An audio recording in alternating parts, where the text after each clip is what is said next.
going on, everyone? Today we have to talk about Bitcoin. As you can see, we are hovering between 102 and 103K right now, and it's been a really rough time on Bitcoin, and a lot of people seem to believe that this is the end of this bull run. But me personally, I don't think that it is the end of the bull run, but rather I think that this is the last leg of the bull run. So I think we might have potential for one last pump. But there are a lot of signals that show that this could be the end. So anyways, we are going to go over all of these different things. Remember, I'm not a financial advisor, none is financial advice, but let's talk about this, guys. So as you can see right now, Bitcoin is still looking a little iffy right now, but we're only down 7% in the last 30 days. In the last month, like, that's still decent, right? But we're only up 17% in the last year. So, it's not as good as if you look at it like that. And then we also have the fear and greed index for the crypto market. And right now we are at fear at the 25 level. The last time we seen this, extreme fear, was back inside of March and April of 2025. And that is when Trump pretty much crashed the market by doing what he usually does. But anyways, if you look over here, this was the March crash, and then we had the other bottom here inside of April, and then we continued on the uptrend from there. So those were our last two times of extreme fear. Right now we're only at fear, but we almost touched extreme fear. Actually, we touched right above it, and we were pretty much there, just about there, for a split second there on the 5th of November. So I think that we actually might have a major rally coming for the market pretty soon, just based off of us being all the way down here at the fear side of things. And remember what Warren Buffett said, be fearful when others are greedy, and greedy when others are fearful. And this actually does work inside of this market.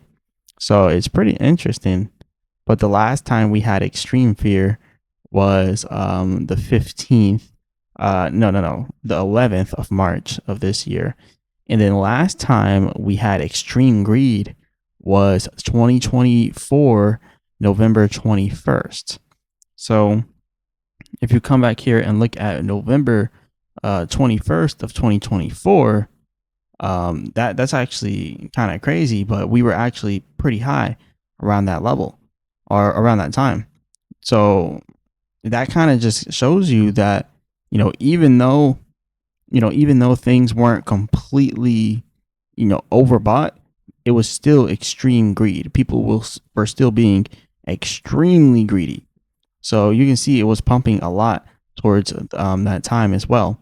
So as you can see over here, November 21st, and it really was doing a lot of numbers. Like, it was creating new highs, and it just kept creating new highs over and over again, which is definitely extreme greed.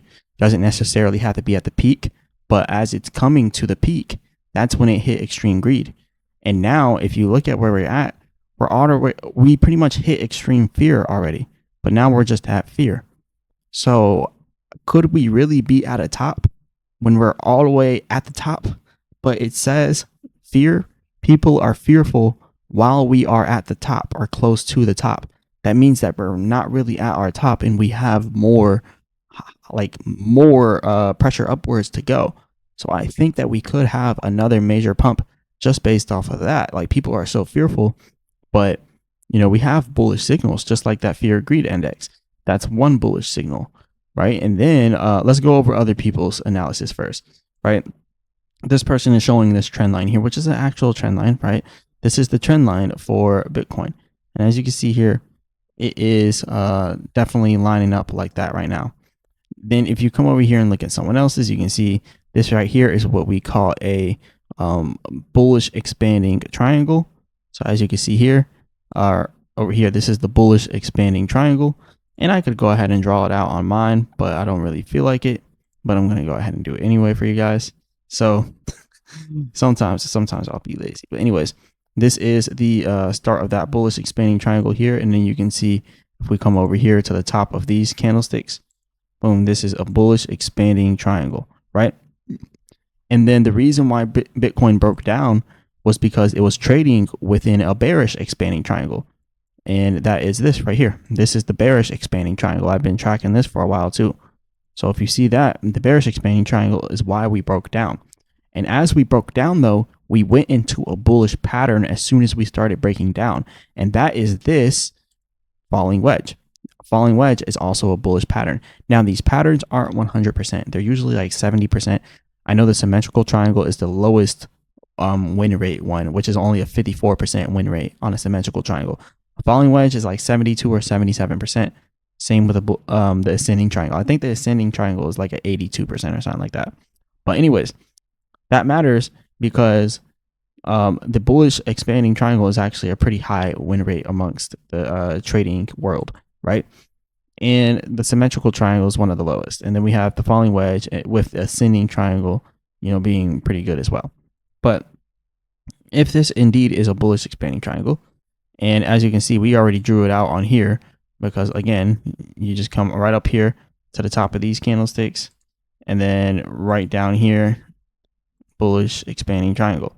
And we should be breaking out any moment now, which is kind of funny because I also have a falling wedge here and we should be breaking out right around the same time.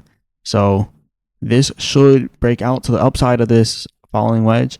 And not only that, the MACD is showing that the selling pressure is slowing down. All right, selling pressure is slowing down on the MACD. That's another thing. This is the daily chart, by the way. And then we have the percent R trend exhaustion completely oversold to the downside. Could stay oversold for longer, but that's just an example. So I'm expecting some type of pump coming in soon for Bitcoin. I think it could happen pretty soon for us. And then the weekly chart. Now the weekly chart is what had me rethinking everything, right?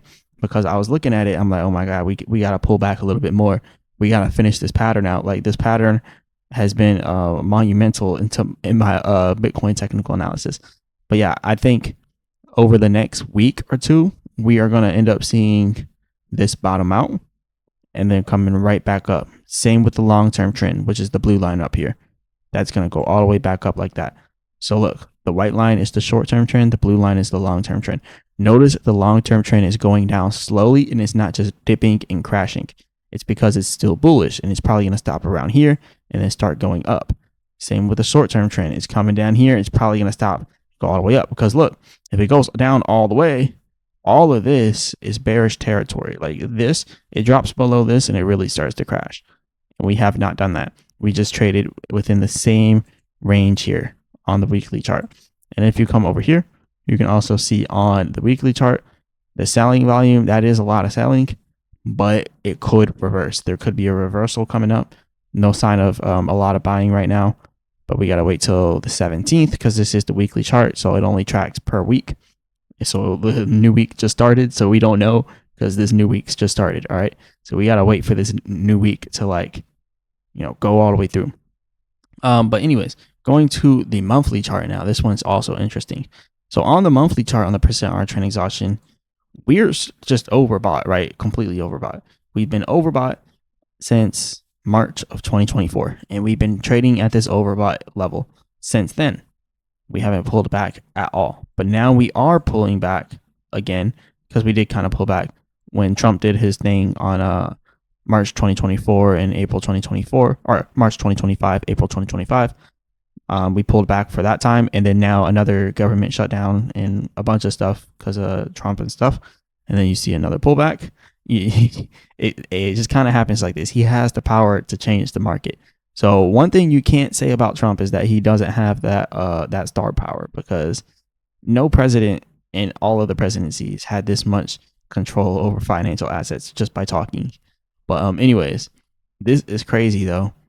This drop that we are in right now could stop soon and have another reversal to the upside. So that is what I'm waiting for. I want to see another reversal to the upside here. Another thing that we can do is make some assumptions here. Remember, these things always go inside of patterns. We literally just seen how the percent R trend exhaustion is working in patterns on something else on the weekly chart when we were looking at it. So we could do something similar to this. So if it does come down it could come down to this level here, which is about to touch. And notice how both the short and the long-term trend touched it, but they only did it because they were both right there at the same time. They're not there at the same time this time. So the short term could hit it, and then the long term could reverse with it and go back up, and then we will be completely overbought, and then the dump of the next year. So that is one of many theories that we could talk about. And then we also have the MACD on the monthly chart. This is bad. This looks bad. All right. The MACD on the monthly chart is showing all the way up here. It looks like a reversal to the downside, right? That looks like it's reversing to the downside. There could be a sell-off coming within the next month. But see, this is the crazy part. Like, then again, I just showed you all those bullish signs. But then we have this right here, and this is looking almost like a bearish sign, right? So you can see the buying pressure is pretty high, but it keeps fluctuating. Sellers come in, buyers come back. Sellers come in, buyers come back. Sellers come in. Where are the buyers at? We need the buyers to come back. And then after that, we might be done.